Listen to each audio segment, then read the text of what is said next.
Baik. Global pertanyaan adalah terkait dengan masalah sumbangan dari pemerintah. Memang pemerintah Indonesia Raya memiliki semacam upaya lembaga-lembaga resmi, yang resmi ya, bukan yang ilegal, lembaga-lembaga yang resmi, baik pendidikan formal atau pendidikan pesantren atau lembaga-lembaga dakwah yang lain yang resmi masuk dalam data mereka itu mendapatkan sumbangan langsung. Itu ya.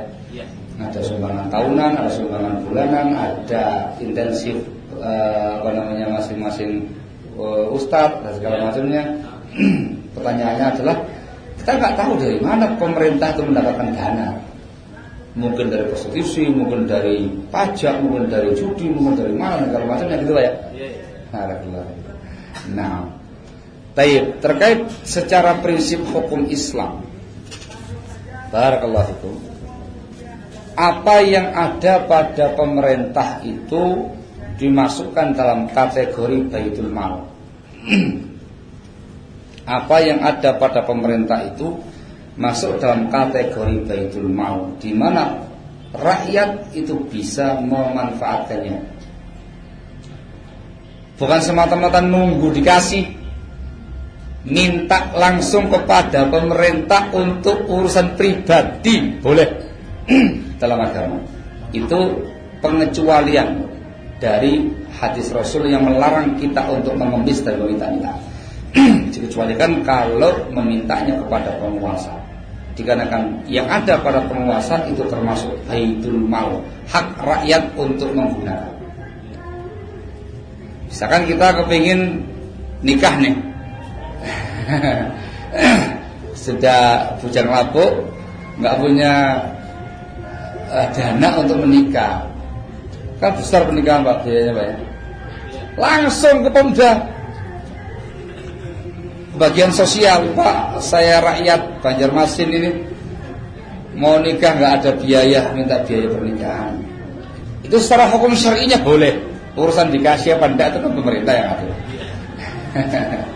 Ringkasnya karena tina'azakumullah, semua yang ada dari pemerintah itu diperbolehkan.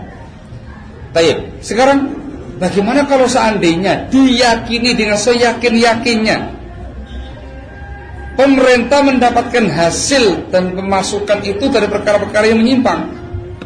Diyakini ya, tadi kan masih spekulasi, mungkin diyakini. Di sini terangkan dari para ulama yang harus difahami baik-baik terkait dengan masalah harta yang haram. Kaidahnya, harta yang haram itu haram bagi pemiliknya. Harta yang haram itu haram digunakan dan dinikmati oleh pemiliknya. Dia nggak boleh menggunakannya, harus dialokasikan kepada perkara yang lain. Tetapi harta yang haram milik dia itu apabila diserahkan kepada orang lain itu hukumnya boleh. Tetapi sikap warok kita dalam rangka untuk kehati-hatian tidak mengambilnya. Ini dikategorikan oleh para ulama termasuk syubhat yang dalam hadis innal halala bayyinun wa innal harama bayyinun wa bainahuma umurun mushtabihat. Yang halal jelas, yang haram jelas, di tengah-tengahnya ada yang masih syubhat. Di antara yang syubhat itu demikian, seseorang yang hartanya jelas-jelas haram memberikannya kepada kita, itu syubhat. Yang namanya syubhat dinikmati boleh, tapi yang lebih afdal tidak. Pernah ditanyakan kepada sahabat yang mulia Abdullah bin Mas'ud radhiyallahu anhu, juga datang dari sahabat Salman al-Farisi. Ada yang tanya kepada mereka, wahai Abdullah bin Mas'ud, ada tetangga kami itu usahanya demikian, jelek lah usahanya itu, enggak beres lah. Ngundang kita makan, apakah kita datangi undangannya? Apakah boleh kita makan makanannya? Beliau mengatakan enak di kita, dosa di dia. Artinya apa? Dia yang berdosa dikarenakan mencari harta yang haram. Dia yang berdosa dikarenakan menikmati harta yang haram. Dia yang dosa, yang enak kitanya. Artinya itu perkara yang mubah, walaupun yang afdal tidak. Begitu pun terkait dengan lembaga. Kalau seandainya kita punya lembaga pendidikan, Barakallahu fikum. Bisa mandiri lebih afdal. Lebih afdal.